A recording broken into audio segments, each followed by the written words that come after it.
Au cœur de la solennité de Noël se trouve l'annonce de l'incarnation du Verbe de Dieu.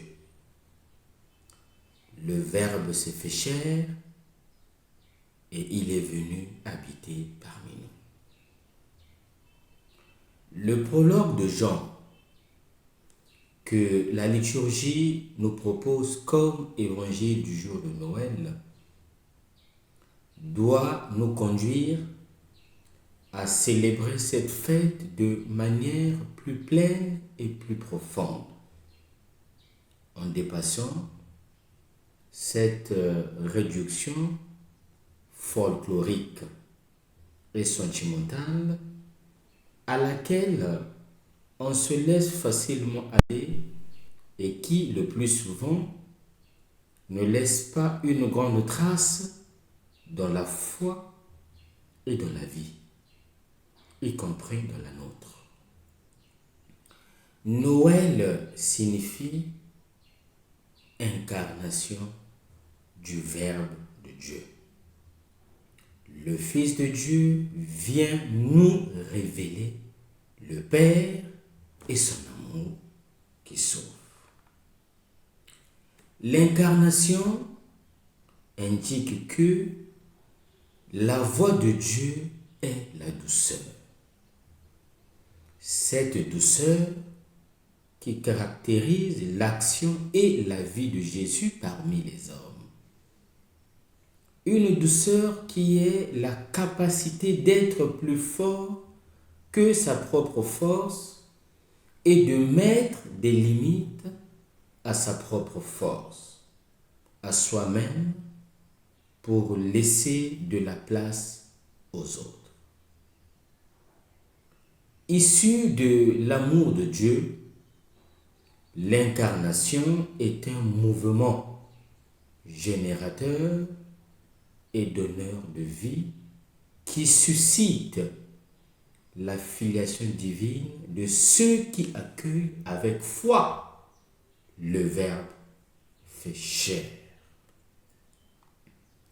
À ceux qui l'ont accueilli, il a donné le pouvoir de devenir enfant de Dieu.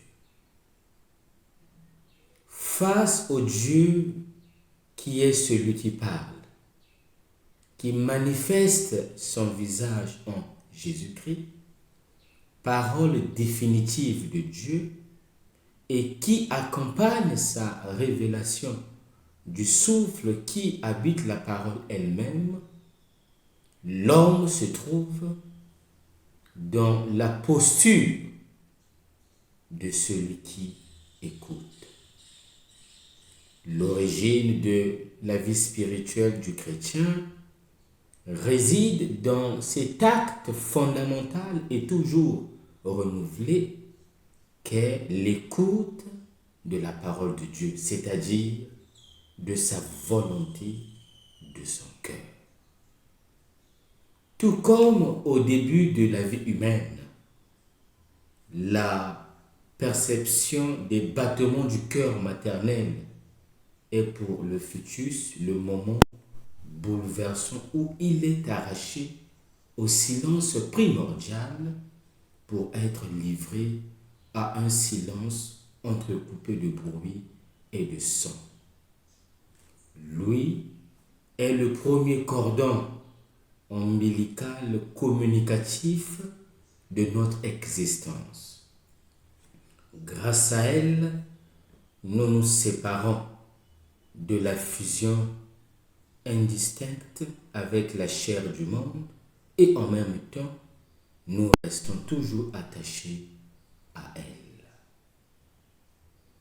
Accueillir le Verbe incarné, c'est croire en lui pour avoir la vie, une vie abondante, grâce sur grâce. C'est le grand don que nous recevons et que, à notre tour, nous devons donner à tous. La lumière du Verbe brille au milieu des ténèbres, de la nuit obscure des cœurs. Aujourd'hui encore, malheureusement, le Verbe incarné n'est pas accueilli. Aujourd'hui encore, il n'y a pas de place pour lui. Cela vaut pour le monde et ne doit pas nous surprendre.